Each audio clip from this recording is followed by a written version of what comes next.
Okay, so this is Corolla 2015. So today I'm going to change the air filter.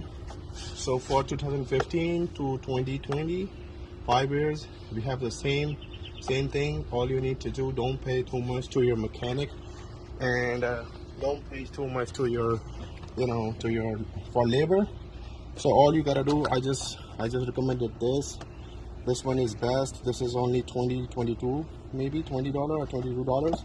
So all you gotta do is very easy. Do it yourself. Open this, and there is one more back there. One more back there, like this, carefully. And then these two locks, you have to remove this very carefully, just like that. And then don't pull it too much because it's all this. I don't have to open all that. Just get out like this very carefully. You see that? All this is rusty.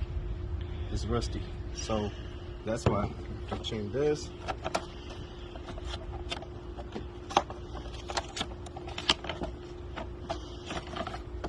The reason I recommend this, because this one is the best quality. Look, as you can see, it's so dirty. Look at that. It's so black. All the dirt is inside.